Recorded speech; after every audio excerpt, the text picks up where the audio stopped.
Desliga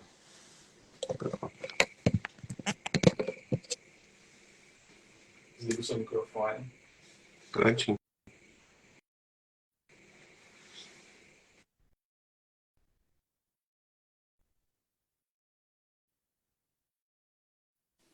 Abre não.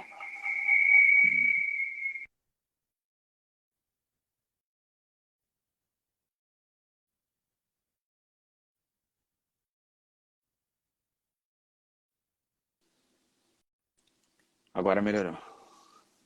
Oi, pessoal. Tá dando pra vocês me ouvirem bem aí? Se vocês puderem me ouvir, mandem esse coraçãozinho aqui. A gente conseguiu fazer a conexão aqui hoje. E nós vamos começar, então, o nosso culto do Evangelho do Lar, número 10. Bom, gente, lembrando que na dinâmica do Evangelho segundo o Espiritismo, a gente está seguindo de uma forma sequencial no livro. Então, a gente está passando por todos os capítulos, mas hoje, como é Sexta-feira Santa, a gente vai sair, excepcionalmente, do Evangelho segundo o Espiritismo e vai fazer um Evangelho, aqui um culto do Evangelho um pouco diferente, com o texto bíblico, para nós falarmos pautadamente aqui hoje na crucificação de Jesus, na morte do Cristo, tendo em vista que hoje é Sexta-feira Santa. Então a gente decidiu ocupar esse dia, né, para nós relembrarmos toda essa caminhada de Jesus nesse momento de tanta agonia, nesse momento difícil, para nós... Só estava lendo aqui um comentário que mandaram para eu ver se o som estava bem, mas o pessoal falou que está ok aqui. Mas voltando. Então hoje a gente vai ocupar a Sexta-feira Santa, esse dia especial, para nós caminharmos dessa forma e tocarmos a Bíblia nesses textos específicos. Eu acho que é importante aqui a gente explicar a metodologia antes para não causar dúvida. Então a gente sai hoje do Evangelho segundo o Espiritismo, entra propriamente na Bíblia. Nós escolhemos dois evangelhos mais específicos, o Evangelho de Lucas e o Evangelho de João. Nós, como sempre, eu e o Geraldinho, nós dividimos aqui de forma sequencial, então eu começo tratando de uma parte aqui específica da crucificação, de todo o processo de crucificação no Evangelho de Lucas, o Geraldinho segue com o Evangelho de João. Por que esses dois evangelhos com algumas interpolações dos outros textos, como o texto de Mateus?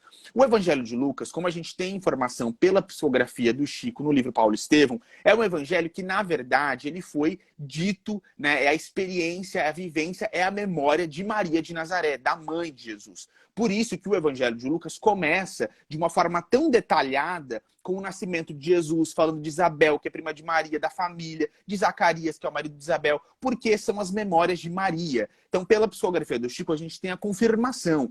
A teologia, digamos assim, secular, enquanto ciência secular, ela ainda se debate nesses estudos de quem seria a pessoa que trouxe essas informações para Lucas, se Lucas teria essas informações dele mesmo, de tendo ali aquela convivência com os apóstolos, com os outros discípulos, mas pela psicografia do Chico, a gente sabe que foi Maria que trouxe essas informações. E o Geraldinho vai seguir no Evangelho de João, porque João foi o único apóstolo que estava lá firme e forte, consolando Jesus, com Maria ao lado. Foi o apóstolo que entrou dentro do palácio do sacerdote, e agora a gente entende melhor por que ele foi o único. Com o Evangelho de João a gente tem informação, e com a psicografia do Chico também, de que ele tinha amizade lá dentro com os líderes judeus, então por isso ele consegue entrar. Então essa segunda fase a gente faz com o Evangelho de João, porque ele é muito completo e ele é o testemunho de alguém que estava lá. E nós cremos de coração e por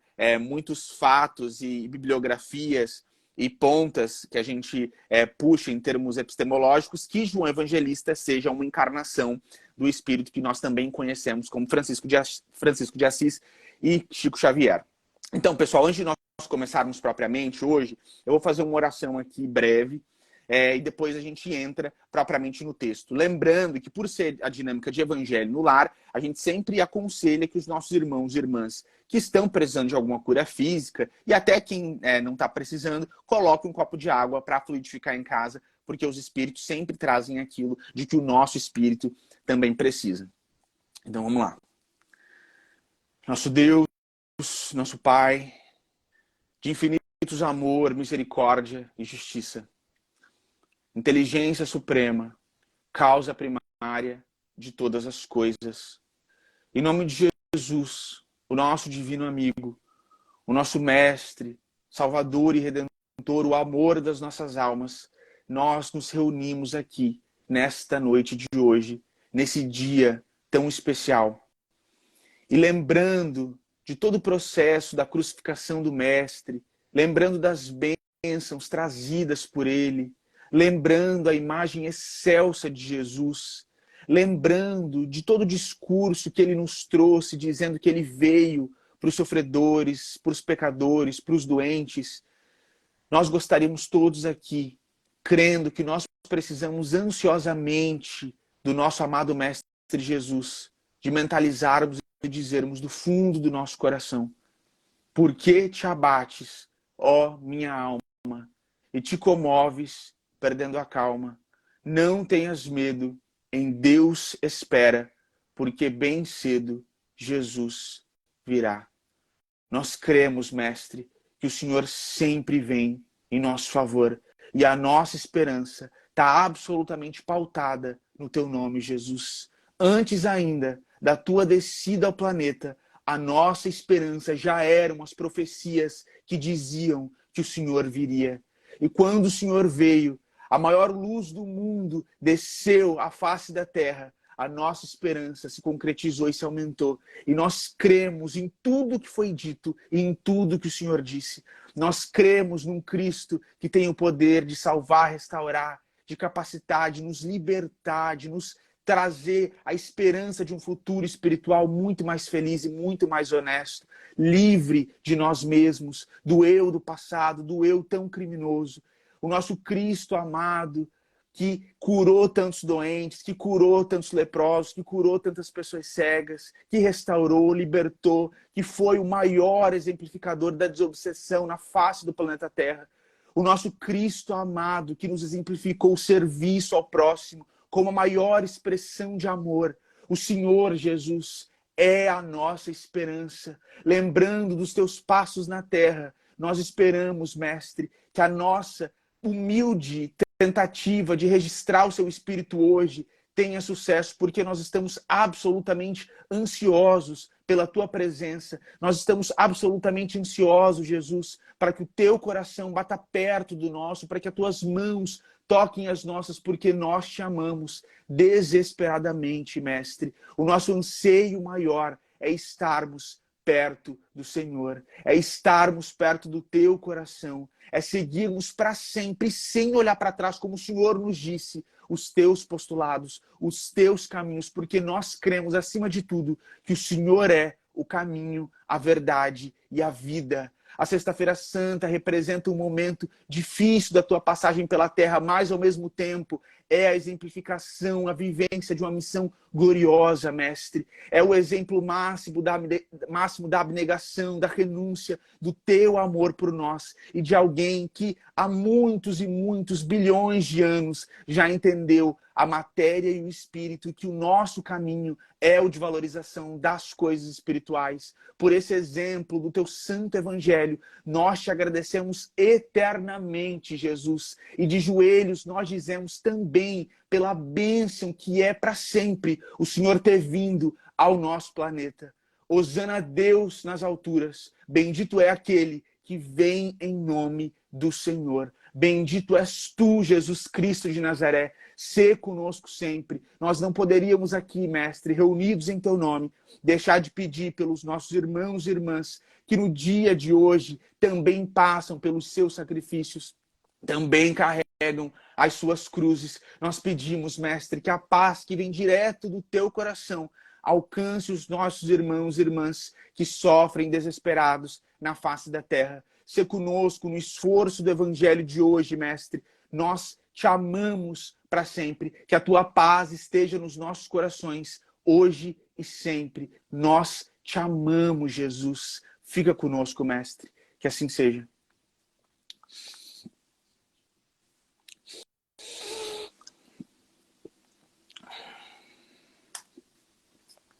Bom, pessoal, então vamos começar no Evangelho de Lucas, no capítulo 22, quando esse contexto todo da crucificação começa a ser desenhado e quando a gente começa no Evangelho a ver os fatos que levaram né, a crucificação do Cristo. Todos eles, esse componente bastante complexo. Então, a gente começa no Evangelho de Lucas com o plano para matar Jesus.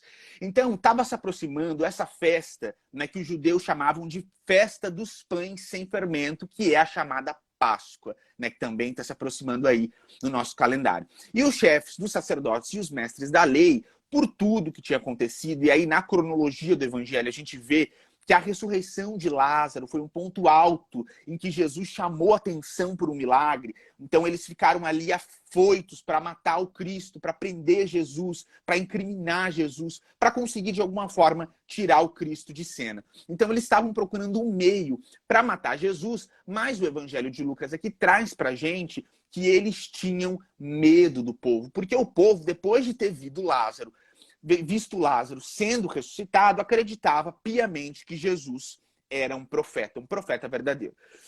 Nesse momento, na cronologia, a gente volta, porque Lucas não faz esse relato. Então a gente vai fazer um recorte lá no Evangelho de Mateus, no capítulo 6, no capítulo 26, em que a gente tem ali nos versículos do 6 ao 13, Jesus em Betânia. E aí a gente tem essa história muito bonita, que é muito importante, e aqui a gente entende como essa tradição do povo hebreu, ela foi respeitada e ela foi vivida também na trajetória de Jesus Cristo. E essa ideia da unção, de ungir alguém que vai morrer, que é do povo hebreu, ela acontece aqui e ela é relatada no Evangelho de Mateus. Então a gente tem o relato de que Jesus estava em Betânia, na casa de um homem chamado Simão, que era um leproso. E aí aproxima-se de Jesus uma mulher, né, chamada Maria, com um frasco ali de alabastro, contendo um perfume muito caro. E aí o apóstolo Mateus conta pra gente que essa mulher, ela vai ali para trás de Jesus, ela toca no Cristo e ela derrama esse perfume caríssimo sobre a cabeça dele, enquanto Jesus estava sentado à mesa conversando. E aí os discípulos começam a conversar entre eles, falando de desperdício. Por que essa mulher está desperdiçando esse perfume tão caro que poderia ser vendido e o dinheiro doado aos pobres? E quando Jesus percebe aquele burburinho ali de discussão, ele traz um primeiro anúncio de tudo que ia acontecer. E ele fala, este perfume não poderia ser vendido aos pobres. E por que vocês estão se perturbando e perturbando essa mulher? Ela praticou uma boa ação para comigo, porque os pobres vocês sempre terão consigo, mas a mim vocês nem sempre terão. E aí quando ela derrama, né, o perfume sobre o corpo de Jesus, ele fala que aquele ato simbólico ela tinha feito a fim de preparar o Cristo para o próprio sepultamento. E Jesus fala assim, e é uma verdade que a gente sabe hoje. Eu lhes asseguro que onde quer que este evangelho for anunciado em todo o mundo, também o que ela fez será contado em sua memória. E aí a gente volta agora para o Evangelho de Lucas, né, no capítulo 22, e aí como nós paramos no capítulo 2, a gente volta agora no capítulo 3, e aí na cronologia aqui, Lucas conta desse contexto em que Judas traz Jesus. E aí a gente tem aqui na Bíblia, no texto bíblico, em muitos momentos essa figura de Satanás, né, que significa aí, a gente tem os relatos tanto de André Luiz e de Humberto de Campos, Satanás entrando na pessoa como um processo de obsessão, uma pessoa que está ligada a espíritos inferiores, mas a Bíblia fala pra gente em vários momentos que Satanás entrou em Judas. E a gente respeita todas as outras escolas religiosas, a gente sempre fala isso, mas a gente fica com esse arcabouço teórico espírita. Então Judas, nesse processo, pelo que a gente entende pelo espiritismo e pela psicografia do Chico, nesse processo de obsessão muito vaidoso, querendo vencer pelo poder material, querendo vencer pelo poder político da época, porque no livro Boa Nova, a gente entende pela psicografia do Chico Xavier que Judas amava profundamente Jesus, mas ele queria que Jesus fosse consagrado um rei materialmente. E ele achava que Jesus era muito bonzinho. Jesus não tinha essa malícia, essa maldade, que na visão de Judas seriam necessárias para que ele prosperasse enquanto um dominador material. Então o que Judas pensa? Que ele ia se aliar àquelas autoridades da época, em se aliando com essas pessoas, ele angariaria algum poder, e quando ele tivesse esse poder, ele sim tornaria o Cristo rei. Ele traria Jesus para essa ascensão material.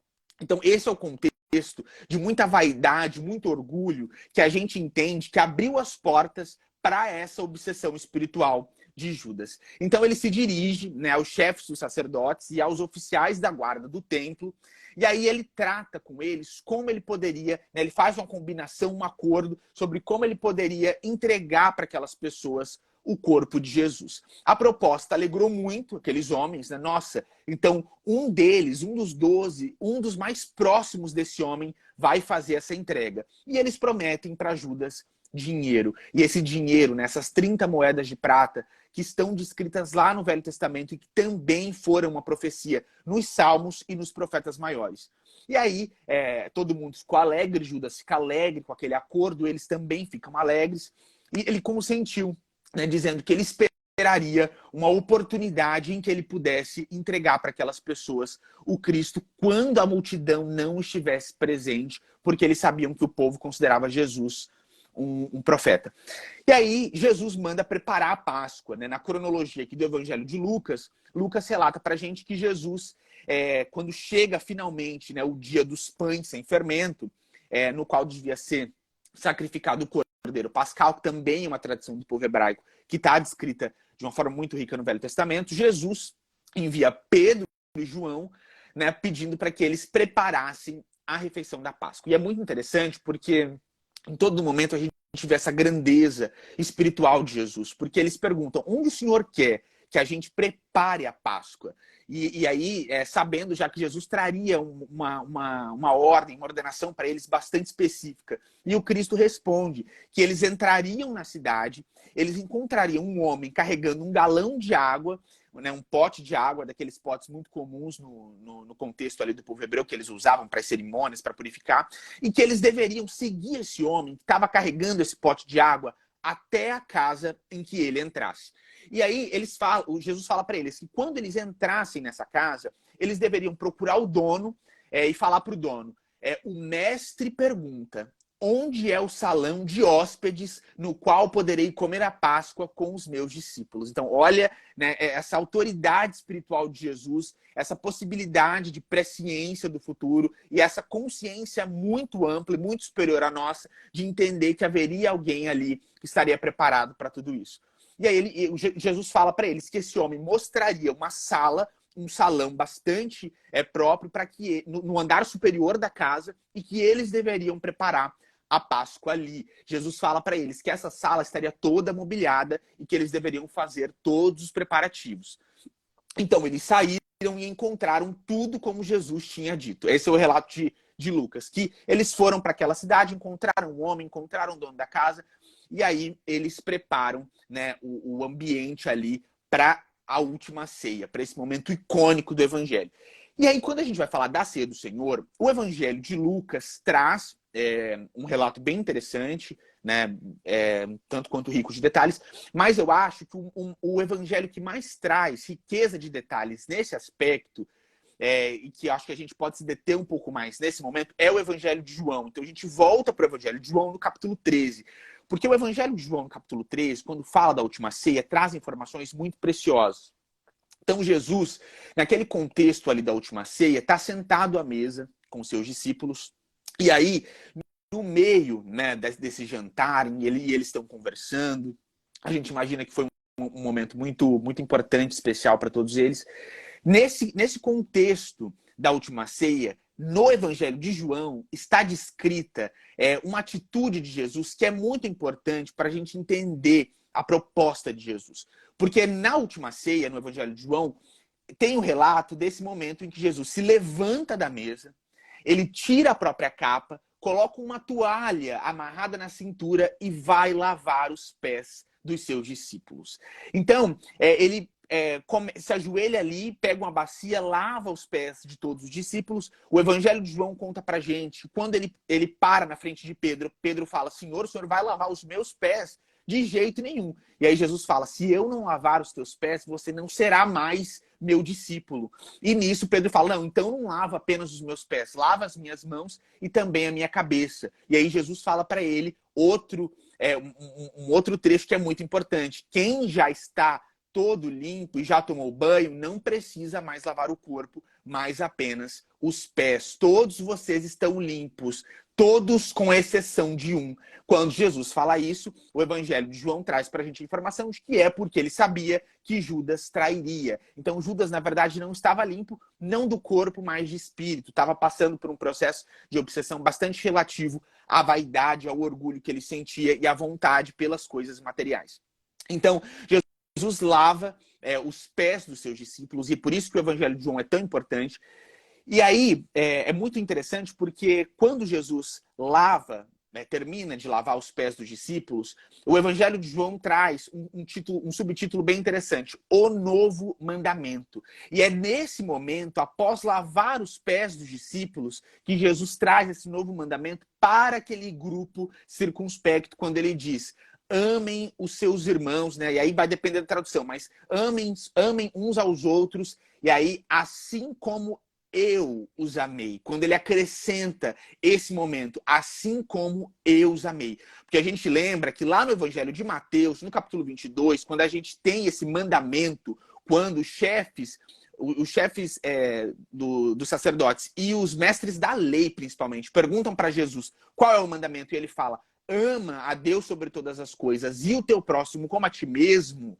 E ele fala, nisso se resumem toda a lei e todos os profetas. Nesse contexto, Jesus não fala como eu vos amei, lá em Mateus, para o povão, para todo mundo. Agora, naquela assembleia circunscrita com os discípulos, ele fala, amem uns aos outros como eu vos amei. E ele ainda diz, se vocês se amarem como eu vos amei, se vocês se amarem uns aos outros, todos saberão que vocês são meus discípulos. Então é muito interessante a gente ver essa diferença e como para o discípulo do Cristo tem um nível a mais de exigência. E aí é interessante a gente perceber que antes de dar esse mandamento, Jesus dá o exemplo na última ceia. Então ele dá o exemplo de lavar os pés e traz o novo mandamento. E aí, mais uma vez, a gente se lembra aqui que Emmanuel, no livro Pensamento e Vida, define que amar é, acima de tudo, serviço ao próximo. Então, quando a gente vê a trajetória do Cristo na última ceia, o novo mandamento, e a gente alinha isso com a psicografia de Chico Xavier, e aí com esse texto específico de Emmanuel, a gente percebe que realmente o nosso caminho, em termos de amor, é o serviço ao próximo. E aí, voltando para o Evangelho de Lucas, no versículo 24, a gente tem aqui o relato de Lucas, né, que a gente sabe que é o relato de Maria, de que surgiu entre eles, naquele momento, uma discussão sobre qual deles seria o mais importante, qual deles seria considerado o maior. E aí Jesus fala, os reis das nações dominam sobre elas, e os que exercem autoridade sobre elas são chamados benfeitores, mas vocês não serão assim. Pelo contrário, o maior entre vocês deverá ser como o mais jovem,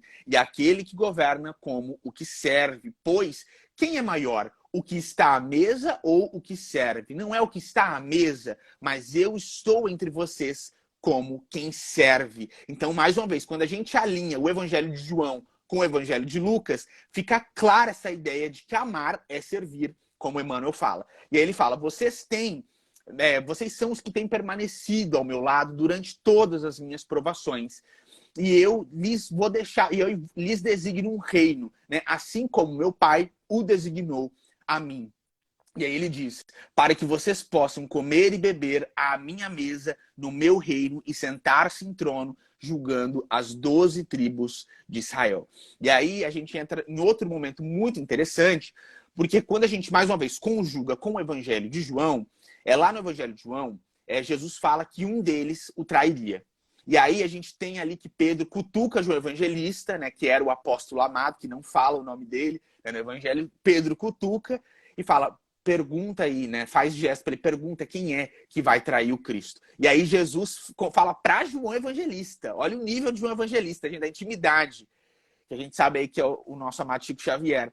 Fala para ele, aquele que eu der o pão passado no molho, esse vai me trair. E aí o Evangelho de João traz para a gente, mais uma vez, essa ideia, né, de Satanás, que quando Judas come o pão, Satanás entra no corpo dele. Então, mais uma vez, no início aqui do estudo, a gente falou o que significa Satanás. A gente não vai precisar ficar voltando a todo momento. Mas aí a questão é, Pedro, né, bastante curioso, querendo saber quem ia trair Jesus e crendo que ele estava pronto, né? Pedro acreditava muito no amor que ele sentia pelo mestre. A gente sabe que ele amava. Ele tinha uma personalidade um tanto quanto forte, muito ativa, um pouco imprudente, mas ele amava muito. E aí no Evangelho de Lucas, o Cristo fala assim para Pedro: Simão, Simão, Satanás pediu vocês para peneirá-los como trigo, mas eu orei por você para que a sua fé não desfaleça. A gente olha o nível disso. Jesus falando que orou por Pedro para que a fé dele não desfalecesse, porque ele sabia o que ia acontecer e o que Pedro faria. E aí vem um momento muito importante, uma frase muito importante de Jesus, que Emmanuel vai tratar sobre ela conosco. E aí Jesus fala para ele: e quando você se converter, fortaleça os seus irmãos. Pedro ainda não estava convertido. Pedro viu Jesus ali no dia a dia, caminhou com o Cristo, mas até aquele momento da última ceia, ele não tinha se convertido de fato. E quando a gente olha, né, aqui é um juízo de valor absolutamente pessoal, mas quando a gente faz uma análise de todos os textos, considerando aí a psicografia do Chico, a gente tem a impressão de que convertido, ou talvez que estava um pouco à frente, era só João Evangelista, era realmente o apóstolo que estava um pouco acima, que tinha mais calma, que tinha um amor mais equilibrado, que sabia ter esse respeito e respeitar o espaço do outro, conseguia caminhar de uma forma mais pacífica e mais amorosa, né? E demonstrando realmente que é amor. Mas Jesus fala que Pedro não tinha se convertido. E aí Emmanuel trata dessa frase conosco, e Emmanuel conta pra gente que Pedro vai se converter depois no trabalho cristão. E aí no livro do Chico, Paulo Estevão, a gente percebe esse momento em que Pedro entende o que é o cristianismo, o que é o discurso de Jesus, quando ele está trabalhando ali na Casa do Caminho. E aí Pedro, quando Jesus fala isso para ele, Pedro responde: eu estou pronto para ir contigo para a prisão e para a morte. E aqui, gente, é interessante, porque Emmanuel também fala disso conosco, que Pedro acreditava mesmo, tadinho.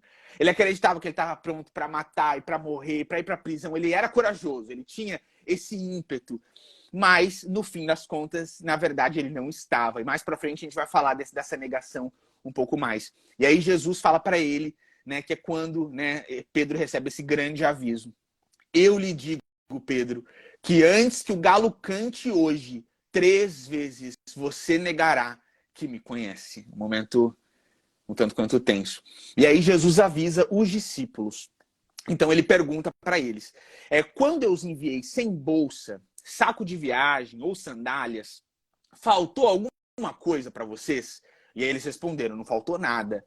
E aí Jesus pergunta: né? Faltou alguma coisa novamente? Porque Jesus sempre questionava eles algumas vezes. Eles respondem: não, não faltou nada. E aí Jesus faz a afirmação: mas agora, se vocês têm bolsa, levem-na. E também o saco de viagem. E se não tem espada, vendam a sua capa e comprem uma. Está escrito: ele foi contado com os transgressores. E eu lhes digo que isto precisa cumprir-se em mim. Sim, o que está escrito a meu respeito está para se cumprir.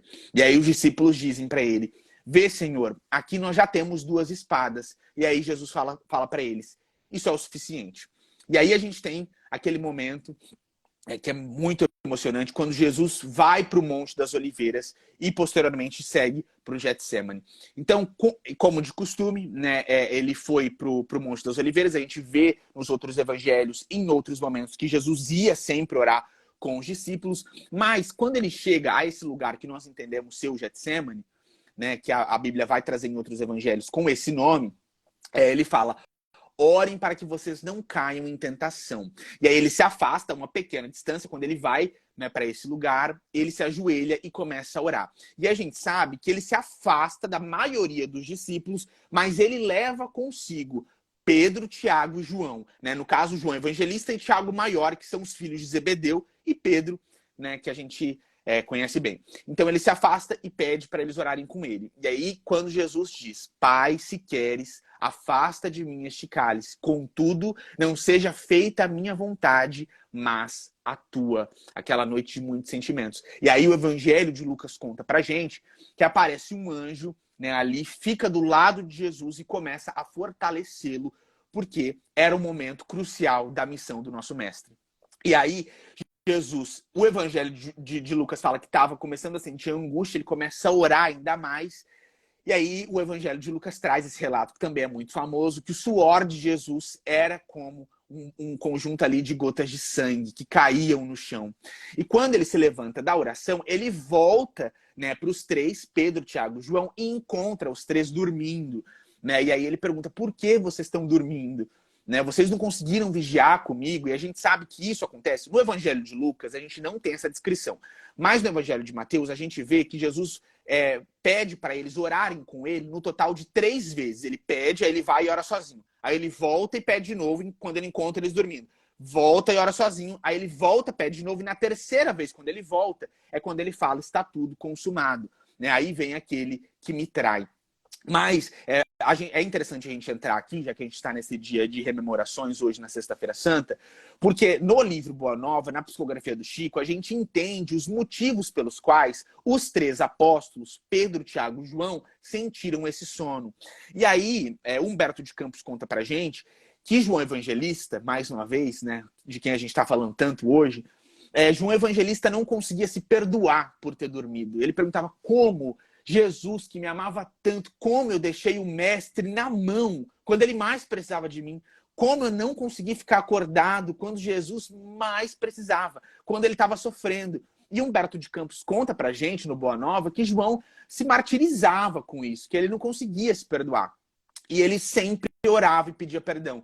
Até que um dia, e Humberto de Campos conta isso, é muito lindo, eu sugiro que vocês leiam, Humberto de Campos conta que João Evangelista, ali naquelas orações, naquelas meditações, pedindo perdão para Jesus, ele desdobra, ele tem uma espécie de sono em que ele desdobra, ele vê o Cristo, e aí Jesus fala para ele que aquele sono que eles 3 sentiram ali no Getsemane não era por acaso. Aquele sono era uma exemplificação para toda a humanidade, para que toda a humanidade compreendesse que no momento dos maiores sacrifícios, você vai se encontrar sozinho para carregar a sua cruz nesse momento aí crucial. E que muitas vezes, e aí é o relato de Humberto de Campos, Jesus falando para João, que muitas vezes as pessoas que você mais ama e as pessoas com as quais você mais conta, porque Jesus não chamou todo mundo, ele só chama Pedro, Tiago e João para orarem com ele, naquele grupo mais fechado. As pessoas com as quais você mais conta, em quem você mais confia,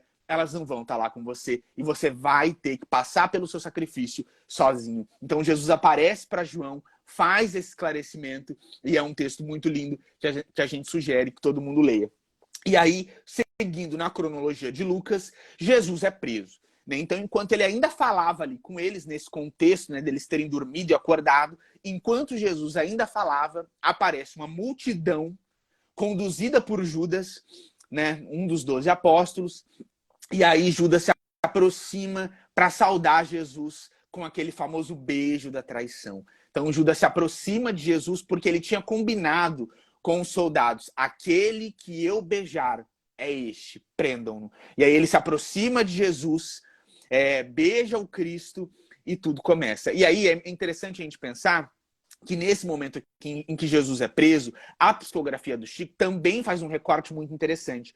Porque no livro Lázaro Redivivo, de Humberto de Campos, a gente tem um relato de que nesse momento em que Jesus é preso, João Evangelista vai até a casa de Maria. Maria estava lá com Maria Madalena, elas estavam ansiosas, querendo saber o que estava acontecendo. E João vai lá dar a notícia de que Jesus tinha sido preso. E aí Maria fica super aflita, o coração de uma mãe, né, ali tão consternecida ali pela situação do filho, mas o fato é que o João Evangelista começa a ir e voltar à casa de Maria para trazer essas informações para ela. É João Evangelista que faz isso. Mas seguindo na cronologia do capítulo de Lucas, no versículo, a gente já está indo mais para o fim, 48, Jesus pergunta para eles, e especificamente para Judas, Judas, com um beijo, você está traindo o filho do homem? E aí, ao verem, né, tudo que ia acontecer, e eles se lembravam que Jesus tinha falado com ele das espadas, os discípulos perguntam, Senhor, a gente vai atacar eles então aqui agora com a espada? É para isso que a espada serve?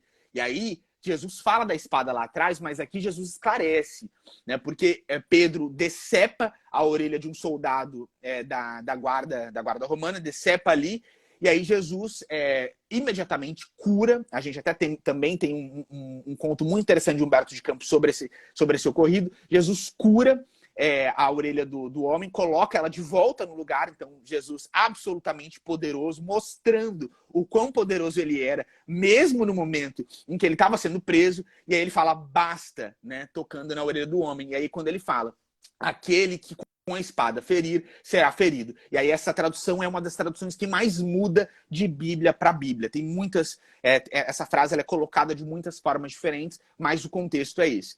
Então, né, chega Jesus ali para os chefes dos sacerdotes e pergunta, eu estou chefiando por um acaso alguma rebelião? Eu estou fazendo alguma coisa de errado? Por que vocês estão vindo com espadas e varas para me prender? Por um acaso eu não estava pregando aí no sol, nas sinagogas, todo dia, e vocês nunca fizeram nada contra mim? Por que Jesus fala isso para eles? Por causa da hipocrisia daquele povo. Eles não tinham coragem de prender o Cristo à luz do dia, porque o povo acreditava que Jesus era um profeta. E esse relato, ele está em vários momentos, nos 4 evangelhos, Mateus, Marcos, Lucas e João. Então, ele fala ali, né, que todos os dias ele estava ali com o povo, que eles nunca prenderam, e aí ele fala, mas essa é a hora de vocês. Essa é a hora em que as trevas reinam. E aí a gente entra mais uma vez no Evangelho de João, que traz um recorte bastante específico, quando, no capítulo 18, eles falam que primeiro Jesus estava diante de Anás, né? Então, assim que aquele destacamento prendeu Jesus, aquele destacamento de soldados, eles amarraram o Cristo e levaram ele primeiro a Anás, que era sogro de Caifás, que era o sumo sacerdote daquele ano. E aí a gente precisa se lembrar que Caifás foi aquele homem, naquele contexto daquela festa em que Jesus aparece, prega, foi Caifás que fez aquela profecia de que seria preciso que um homem morresse pelo povo. Então eles levam primeiro Jesus para a casa de Anás, que era sogro de Caifás, o sumo sacerdote.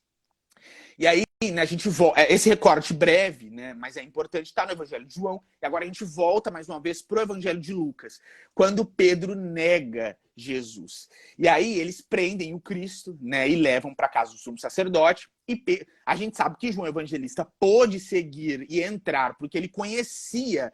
Tudo indica, gente, a gente estava até conversando sobre isso, tudo indica que quem João tinha de contato lá dentro era o Nicodemos. Por isso que João é o único a fazer o relato de Nicodemos, tanto no capítulo 3, quanto lá no capítulo 19, quando João é o único que fala que Nicodemos também estava lá para pedir o corpo de Jesus. Então a gente imagina que o contato de João era Nicodemos. Por isso que ele é o único que fala desse líder judeu. Então, Pedro seguiu a distância, né, porque ele não podia entrar, e João podia transitar mais livremente porque ele conhecia, tinha esse contato. E aí, quando eles acenderam um fogo no meio do pátio, né, e aí ao redor desse fogo se sentaram várias pessoas, e Pedro também sentou ali, uma criada, né, viu Pedro sentado ali na luz daquele fogo, e ela olhou para ele fixamente, ficou dando uma encarada em Pedro, e até o Boa Nova também relata isso, e aí ela fala, este homem estava com ele. E aí é a primeira vez que Pedro nega, mulher, eu não o conheço. Então ele nega pela primeira vez. E pouco depois, um homem vê ali a cara de Pedro, vê a fisionomia e fala, você também é um deles, você estava com eles. E aí Pedro nega pela segunda vez. Homem, não sou, não conheço esse homem. Aí o Evangelho de Lucas fala que cerca de meia hora depois desse homem ter falado, né, aparece outra pessoa que fala, certamente este homem estava com ele, pois ele é galileu. E aí Pedro começa, né, a praguejar, ele fala, homem, não sei do que você está falando. E aí quando Pedro está naquela murmuração, falando, né, que ele não conhecia Jesus, o galo canta, e aí ele se lembra do que Jesus tinha falado para ele. E aí o Evangelho de Lucas fala pra gente, isso é muito bonito, que quando o galo canta, Jesus, de dentro da cela, olhou diretamente nos olhos de Pedro. E aí Pedro se lembra das palavras que Jesus tinha dito para ele. antes que o galo cante, você me negará 3 vezes. E aí, saindo dali, Pedro chora amargamente. E aí é interessante a gente entrar no Boa Nova, porque no Boa Nova a gente tem um outro contexto e algumas informações a mais sobre o momento em que Jesus conversa com Pedro. E Jesus fala para Pedro que o homem no mundo ele é mais frágil do que perverso. E quando o galo canta e Pedro nega Jesus 3 vezes, ele se lembra de que Jesus falou para ele que o homem no mundo é mais frágil do que perverso. E isso se aplica a todos nós. Pedro ele é muito significativo para a gente, porque todos nós podemos nos encaixar nesses sapatos de Pedro em muitas circunstâncias da vida cristã.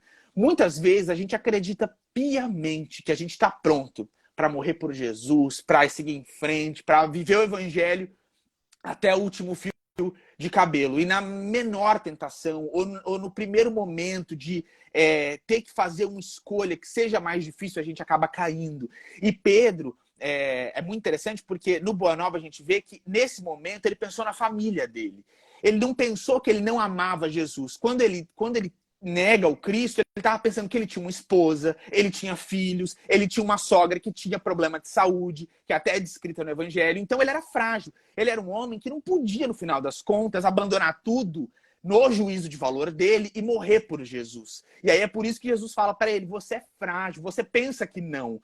Mas esse seu carinho, esse seu afeto, esses seus laços materiais na terra com a sua família, eles te colocam num outro lugar que você ainda não entende, mas é um lugar de fragilidade. E é muito bonito porque no Boa Nova a gente tem essa descrição de que ele começa a pensar na família dele. E, poxa, eu não posso aqui ser preso agora para minha mulher ficar desamparada, meus filhos. E aí ele acaba negando 3 vezes sem perceber, pensando na própria família. Mas Jesus tinha avisado e o fato é que ele acaba negando e o galo canta e ele se lembra de tudo. E aí a gente continua na cronologia no Evangelho de Lucas, e aí os guardas começam aquele processo de espancamento, de tortura de Jesus. E esse é um momento muito triste dos evangelhos, porque eles começam a zombar e a bater no Cristo, e aí eles falam para Jesus, profetiza, profetiza, quem foi que te bateu? Eles vendam Jesus e começam essa série de torturas. E aí eles começaram a dirigir outras palavras de insulto, mas a partir desse momento, o Geraldinho que vai continuar com vocês.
Bom, gente, desculpa aí pelo, pelo lapso, né? Mas aqui, então, vamos retomar, então, a nossa fala sobre o final do Evangelho de Lucas. A gente está naquela parte em que Jesus se encontra diante do Conselho Superior e a partir do versículo 66 está dito: ao romper do dia, reuniu-se o sinédrio, tanto os chefes dos sacerdotes quanto os mestres da lei. E Jesus foi levado perante eles. E, mais uma vez, o João Pedro já falou sobre isso, a gente tem que considerar como estavam reunidos os chefes dos sacerdotes e os mestres da lei, nós temos certeza que estava ali entre eles tanto José Nicodemos, quanto também José de Arimateia.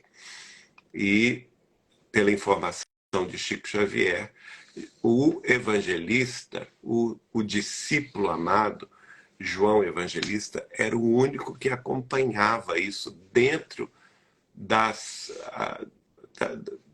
dentro das cercanias ali do Sinédrio, como também em todos os episódios deste drama do Cristo, junto aos maiorais do templo, porque ele tinha amizade próxima, tanto com José Nicodemos, quanto com José de Arimateia. E aí eles questionaram Jesus, não é? Se você é o Cristo, diga-nos. Diga-nos. E eles então responderam, né? Queriam que Jesus respondesse. Jesus respondeu: se eu vos disser, não crereis em mim. E se eu vos perguntar, não me respondereis. Mas de agora em diante o Filho do Homem estará sentado à direita de Deus Todo-Poderoso. Jesus sabia muito bem que não adiantava ele argumentar coisa alguma com aquela gente, que ele já tinha sido condenado, porque na visão deles, eles queriam não a justiça, mas eles queriam eliminar aquele que estava colocando em xeque o próprio poder do Sinédrio e colocando em xeque também toda aquela organização secular judaica, não é? De poder, de influência junto à mente popular, que eles tão ciosos eram e se sentiam na posse desse controle, né? Então, Jesus para eles era e continuava sendo um grande perigo, um grande subvertor desse poder. Por isso é que eles já de antemão já o tinham condenado. E Jesus demonstra isso, mas também não se nega a dizê-los, né? Dizer a eles que a partir daquele momento ele estava assentado à direita de Deus Todo-Poderoso. Vejam bem que Jesus afirma que estava a partir daquele momento ao lado de Deus, então bem antes da própria crucificação. É como se ele entregasse o seu espírito, a condução de todos os acontecimentos humanos na Terra na mão de Deus, e ele estava a partir dali totalmente devotado à condução divina. E naturalmente que eles se irritaram com isso, porque eles disseram, está lá no versículo 71, por que precisamos de mais testemunhas? Acabamos de ouvir dos próprios lábios dele. E como se Jesus tivesse ali confessado uma heresia. Mas só que na realidade não era heresia alguma. Jesus estava confirmando a sua divina procedência. E aí que nós vamos entrar no Evangelho de João, no capítulo 19, que vai relatar também este dia tenebroso na história do cristianismo. E vamos nos fixar mais aqui em Pilatos, a partir do versículo 1, quando Pilatos manda açoitar Jesus. Então Pilatos mandou açoitar Jesus. Os soldados teceram uma coroa de espinhos e a puseram na cabeça dele. Vestiram-no com uma capa de púrpura. E chegando-se a ele, diziam, salve, rei dos judeus, e batiam-lhe no rosto. Mais uma vez, Pilatos saiu e disse aos judeus, vejam, eu o estou trazendo a vocês, para que saibam que não acho nele motivo algum de acusação. E aqui a gente faz uma pequena parte. Está nos evangelhos também, né, que Pilatos tinha temor daquele homem, porque, inclusive, está bem explicado em detalhes no livro Paulo e Estevão, que a mulher de Pilatos, Pilatos era o governador romano da província da Palestina. E lá está no livro há 2000 anos, a figura central que, neste momento da vida de Pilatos, tomou conta da influência espiritual superior, que é a mulher de Pilatos, chamada Cláudia. E na noite anterior, Cláudia havia sonhado com espíritos angélicos, testificando para ela que aquele homem que seria julgado no dia seguinte, não é, era um homem puro, era um homem santo, e que, portanto, não deveria sofrer a punição e a morte, que ele era um homem isento de pecados, isento de erros. E ela acorda assombrada com esse sonho, porque foi um desdobramento. Na verdade, hoje nós espíritas sabemos o que é um desdobramento espiritual, né? Ela teve um encontro espiritual com seres angélicos.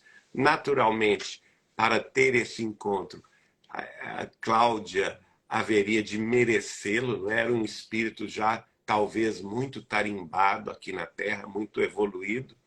E ela foi assistir o marido e falou com ele: olha, não condene esse homem, porque esse homem é santo, esse homem é isento de pecado, ele é puro, não deixe que o condenem. Por isso que está expresso lá no Evangelho de João que Pilatos faz tudo o que é possível para salvá-lo.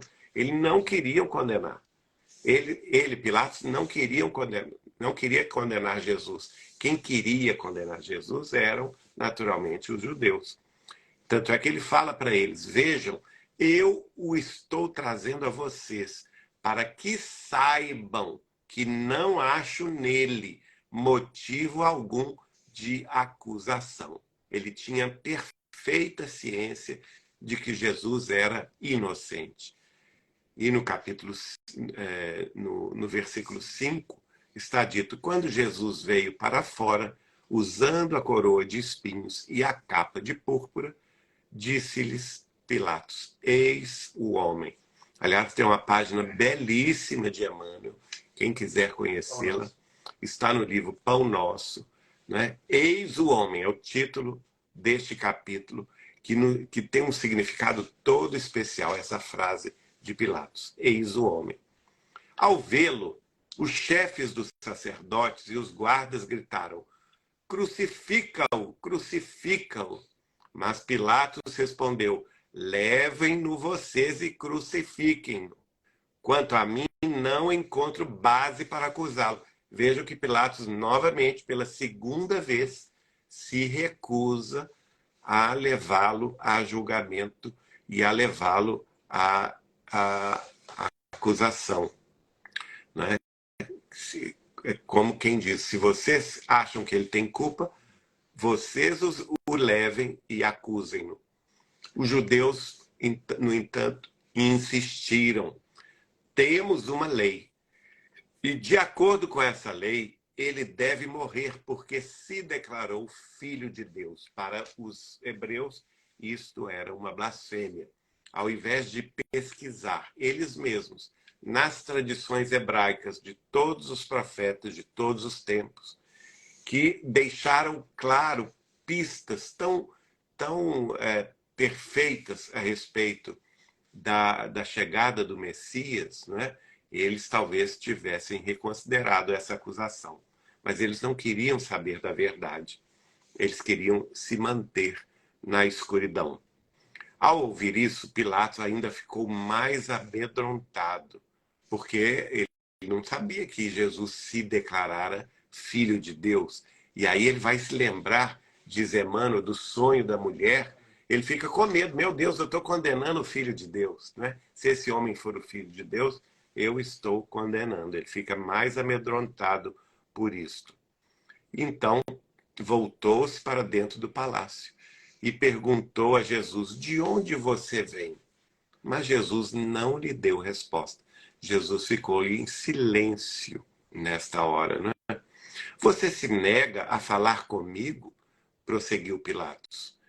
Não sabe que eu tenho autoridade para libertá-lo e para crucificá-lo? Pilatos estava assim, estupefato com a serenidade daquele homem, porque Jesus, lembrem bem, a partir do momento que ele se declarara, né, diante dos próprios maiorais do templo, que ele estava à direita de Deus, ele estava com plena sintonia divina. Ele ia temer o quê? Ele não tinha que temer coisa alguma. Mas isso incomoda profundamente Pilatos, porque Pilatos tinha uma noção muito restrita de poder. O poder que ele enxergava era o poder que ele tinha, o poder mundano, não é? Que tinha tanto a autoridade para libertá-lo quanto a autoridade para executá-lo. Jesus então respondeu: não terias nenhuma autoridade sobre mim, se esta não te fosse dado de cima. Quer dizer, ali houve um evento espiritual extraordinário para colocar Pilatos naquela condição.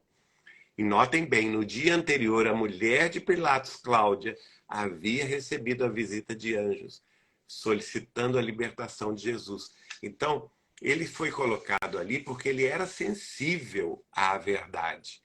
No entanto, ele lava as mãos, né? Ele, infelizmente, não cumpre aquele papel para o qual ele havia sido convocado pelas instâncias superiores da vida, de mais acima. Tanto é que Jesus lhe disse: por isso, aquele que me entregou a ti é culpado de um pecado maior, que são, naturalmente, em se referindo aos maiorais do templo, que estavam pressionando Pilatos para a execução. Daí em diante, Pilatos procurou libertar Jesus, mas os judeus gritavam: se deixares esse homem livre, não és amigo de César. Quem se diz rei opõe-se a César. Notem bem que Emmanuel vai explicar isso